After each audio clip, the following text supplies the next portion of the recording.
Welcome to our deep dive into one of history's biggest mysteries, the Olmec civilization. Yeah. They thrived in Mesoamerica, but then, poof, gone. Around 400 BC. Yeah, vanished.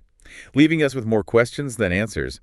Right. Like, it's one thing to find ruins, but when a whole civilization just disappears, that's a whole other level of intrigue. Right. Imagine this. Sure. A giant stone head, like over 8 feet tall, carved from 25 tons of rock, somehow moved over 60 miles.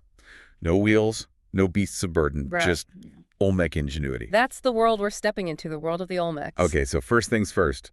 Who were these people? Well, the name Olmec itself is actually a bit of a mystery. Really? Yeah, it comes from the Aztec word meaning people from the rubber country. Right. The Aztecs didn't come around until almost 2,000 years after the Olmecs disappeared. So they were basically naming a people they didn't even know. So it's like us naming a modern group after someone from Roman times. Exactly. It highlights how little we actually know about what the Olmecs called themselves. Wow. So even their name is a mystery. Okay, well, geographically, where do they live? The Olmecs occupied the tropical lowlands of what is now Mexico, specifically the states of Tabasco and Veracruz. Got it. So we've got a mysterious name, a mysterious disappearance. Let's talk about what they did leave behind. Because I've heard they were master innovators. Oh, yeah, they were ahead of their time, for sure. Like, give me some examples. Okay.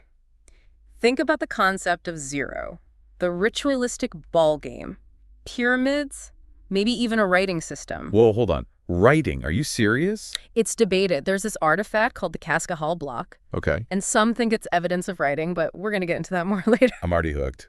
But let's stick with those innovations for a second. How do we know the Olmecs were behind them? Well, it's not always clear-cut. A lot of it is based on what later cultures adopted, but there's some pretty compelling evidence in some cases. Like what?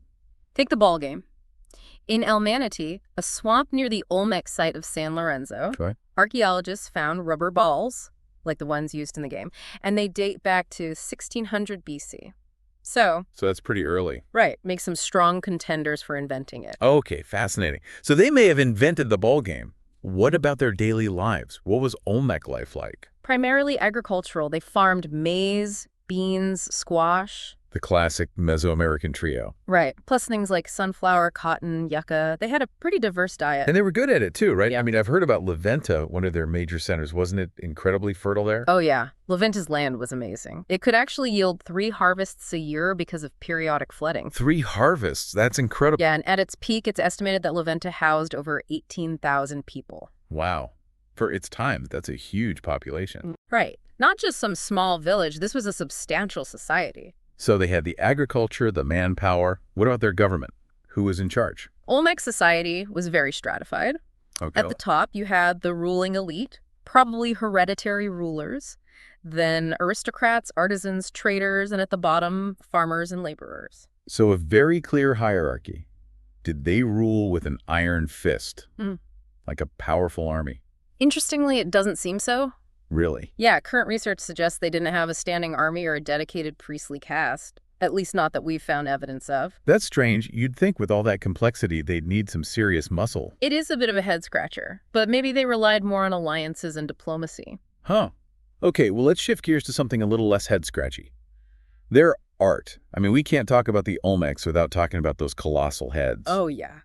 Those are iconic. Right. 17 of them, some over 11 feet tall. Carved from basalt, weighing up to 40 tons. There's something else. And remember, this is all before metal tools. Right. No metal tools.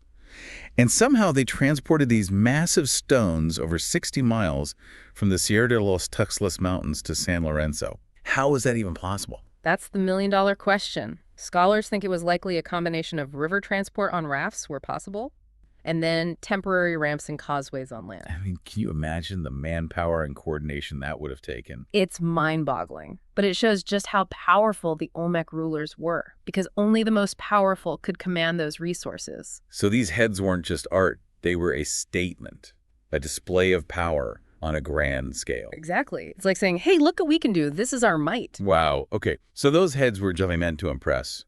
But what about their other art? What else did they create? Oh, they were incredibly skilled. From the oldest wooden statues in Mesoamerica dating back to 1200 BC to intricate jade, clay, and basalt pieces. I've seen pictures of some of their jade masks. The detail is incredible. Yeah, they were masters of working with different materials, and their style was remarkably realistic. Realistic and aesthetically pleasing, too. It's not just primitive art. It's actually beautiful. Absolutely. And one motif you see a lot is the war jaguar. Oh, yeah. The figure with those almond-shaped eyes and that downturned open mouth. Right. It was once thought to be the primary Olmec god, but now scholars believe it was one of many deities. Okay, so a complex pantheon. But what did they believe in? What can we learn about their religion and cosmology? Well, their art provides some clues. Caves, for example, seem to have held a special significance. Caves. Yeah. They viewed them as portals to the underworld, places where the living and the dead could connect. So not just spooky places to avoid. Right. They were sacred spaces, places of power and transformation. Interesting. So they had this belief in an underworld. Did they believe certain people, like shamans or priests, could travel between these realms? It's certainly possible. Remember, we're dealing with a civilization that predates writing as we know it. So much of their belief system remains shrouded in mystery. So we're left with tantalizing clues, but no complete picture. But we do know they saw caves as gateways to another realm. What about their understanding of the cosmos? Did they have any astronomical knowledge? Oh, absolutely. In fact, they even modified caves to align with celestial events. Really? Like how? They would carve openings and tunnels to create specific alignments with the sun, moon, or stars. That's amazing. It suggests a sophisticated understanding of astronomy and a desire to connect their rituals with the cosmos. Exactly. They weren't just worshiping deities. They were trying to understand their place in the grand scheme of things. So we've got a civilization that might have invented zero and the calendar, built impressive cities, created awe-inspiring art, had a complex belief system, and possibly even a writing system. It's mind-boggling to think about how much they achieved in such a relatively short period. It is, and it makes their sudden disappearance all the more perplexing. What happened to a civilization that seemed so advanced and influential? That's the million-dollar question, isn't it? And one that we'll explore in more depth in the next part of our deep dive. What clues can we find in their innovations, their art, and their social structure to explain their fate? Stay tuned to find out. So we left off with a big question mark hanging over the Olmecs. What happened to them? They accomplished so much, and then they're just gone. Yeah, it's a real head-scratcher. Right. So let's dig into some of the theories. What could have caused such a sophisticated civilization to just disappear? Well, a lot of the theories focus on their environment. Okay, so what kind of environmental challenges might they have faced? Remember, they lived in a region that's prone to earthquakes and volcanoes. Oh, right. So a major earthquake could have really messed things up. Exactly. Landslides, disrupted water sources, damage to their cities. And what about the volcanoes? Well, those could have been devastating, too. Think ash clouds, contaminated water, crops dying. Wow. So earthquakes and volcanoes, both pretty catastrophic. Anything else? There's also evidence that they may have experienced some longer-term environmental changes, too. Like what? Shifts in rainfall patterns, prolonged droughts. And remember, their society was heavily reliant on agriculture. Right, so any disruption to the climate could have been a major problem. Exactly. It wouldn't have taken much to throw things out of balance. Okay, so we're talking about a potential combo of earthquakes, volcanoes, and climate change, all putting pressure on the Olmecs. Right. And it's not just the immediate effects of those events. Imagine the social unrest, the food shortages. Maybe even conflict with other groups as resources became scarce. Exactly. It could have been a downward spiral. Okay, so the environment definitely could have played a role. But let's get back to their culture for a minute. You were talking about those caves earlier. Those sound especially interesting. Oh, yeah. The caves were more than just portals to the underworld. They were also places of ritual and ceremony. Right. We were talking about the offerings found there. What do those tell us about their beliefs about the afterlife? It's hard to say for sure, but they definitely point to a belief in a spiritual world. And the need to appease those forces beyond our understandings. Right. We're still working on deciphering the meaning of their symbols and rituals. I see. What about those caves that were modified to align with celestial events? Do we know what kind of ceremonies they performed there? We don't have written accounts, but you can imagine it must have been quite an experience. Like, what do you picture? Flickering torches, chanting shamans, offerings being presented under beams of sunlight or moonlight. Wow. That sounds pretty powerful. It must have been. Okay, so we've got these sacred caves, powerful rituals, a connection to the What cosmos. about their art? Aside from the colossal heads and the whir jaguar, what else can we learn from it? Well, their art wasn't just about aesthetics. It was about communicating ideas, beliefs, and social hierarchies. Right. And they worked with so many different materials. Jade, basalt, clay, wood. They're masters. And their style was so diverse, realistic, abstract, symbolic. Those jade masks are just incredible, so lifelike. hmm What was the significance of jade for them? Jade was more than just a pretty stone. It was a symbol of power, status, spiritual connection, and it was incredibly valuable. So jade objects weren't just decorative. They had real cultural and spiritual significance. Exactly. And jade was also a key trade item. It helped to spread Olmec influence throughout Mesoamerica. Which brings us back to that question of influence. We've touched on their impact on later civilizations, but can we say for sure that those later cultures directly borrowed from the Olmecs? Or was it more of a gradual diffusion of ideas over time? It was probably a bit of both. The Olmecs laid the groundwork, but later civilizations adapted and reinterpreted those ideas. So it's a dynamic process, each civilization adding its own unique twist. Right. That's what makes studying ancient culture so fascinating. Speaking of fascinating, let's revisit the debate about Olmec writing. The Cascachal block is still a big question mark. Definitely. Remember, it's that serpentine slab covered in glyphs. Right. And there's still no consensus on whether it's writing or just decoration. What are the strongest arguments on each side? What would it mean if it was writing? Well, those who support the writing theory point to things like the arrangement of the glyphs, the repetition of certain symbols. So they're saying it wasn't just random. Exactly. But the skeptics argue that we lack context. We don't know where it was found or how it was used. So it's a stalemate for now. Pretty much. We have this tantalizing piece of evidence, but we can't quite crack the code. Okay, so the mystery of the writing remains. What about the mystery of their disappearance?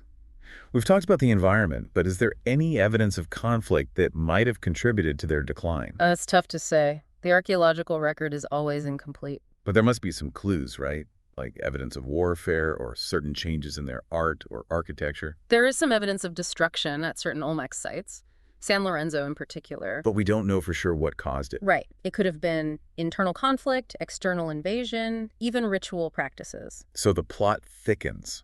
We've explored their innovations, their art, their beliefs, the environmental pressures they faced. But the ultimate question of their disappearance remains elusive. It does, but that's part of what makes the Olmecs so captivating. Their story is a reminder that the past is never truly settled. Okay, so we're left with more questions than answers. But before we wrap up, let's take a moment to appreciate their legacy. They really were a remarkable civilization. Absolutely. Their influence on Mesoamerican culture is undeniable. In the final part of our deep dive, we'll explore that legacy in more detail. We'll consider what lessons we can learn from their story and how their influence continues to resonate today.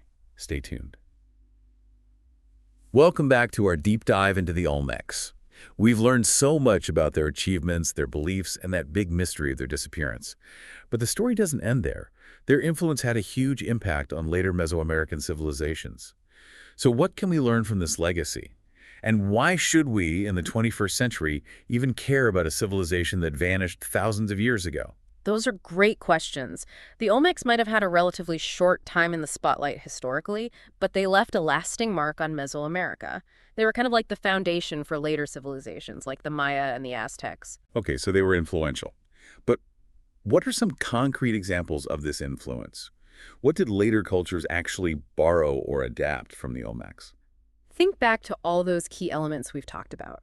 The ball game, the calendar, the idea of zero, the importance of jade, using caves as sacred spaces, and their advanced knowledge of astronomy and cosmology.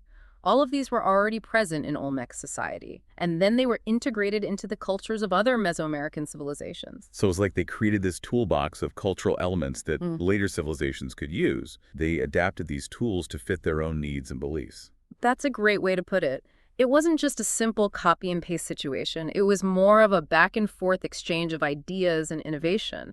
And remember, the Olmecs were also being influenced by the cultures around them. Right. That interconnectedness is a key takeaway here, isn't it? No culture exists in isolation. We're always sharing ideas, technologies, beliefs, always shaping and reshaping the world around us. Exactly. And the Olmec story really highlights that. They weren't just taking in knowledge. They were active participants in this larger cultural conversation that went on for centuries and spanned huge distances. So we've talked about the Olmecs as cultural pioneers, but what about their disappearance? What lessons can we learn from their decline? Does their story give us any insights as we deal with our own environmental challenges today? Now, that's a really interesting question. We can't draw perfect parallels between the Olmecs and our own society, but their story shows us how important it is to understand our relationship with the environment and to see what can happen when that balance gets disrupted. So their decline, maybe connected to earthquakes, volcanoes, and climate change, serves as a warning. It shows that even the most advanced civilizations can be fragile. We're not immune to nature's power. Exactly. The Olmec story, even with all its mysteries, gives us a valuable perspective on how human society and the natural world are connected. It reminds us that we're not separate from nature, we're part of a complex web of life. Okay, as we wrap up this deep dive, I want to go back to that question of their disappearance one last time. We've looked at different theories, but do you think we'll ever really know what happened to the Olmecs? Will we ever solve this mystery? It's hard to say for sure. Archaeology is full of new discoveries. New evidence is always being found. Maybe we'll find that one missing piece that explains their decline. Or maybe we'll always have some unanswered questions that keep us curious and keep us wondering. But even if the mystery remains, the Olmecs have left behind an incredible legacy. A legacy of innovation, artistry, and influence that still amazes us today. Their story shows us that even when a civilization vanishes, its echoes can last for thousands of years. Yeah. They shape our understanding of the past and teach us valuable lessons for the present. So let their story be a reminder to keep exploring, keep questioning, and keep looking for those hidden connections that link us to the past and guide us into the future. Well said. The Olmecs might be gone, but their story isn't finished. It's a story that continues to unfold with every new discovery. And we, as curious humans, have the chance to keep exploring it.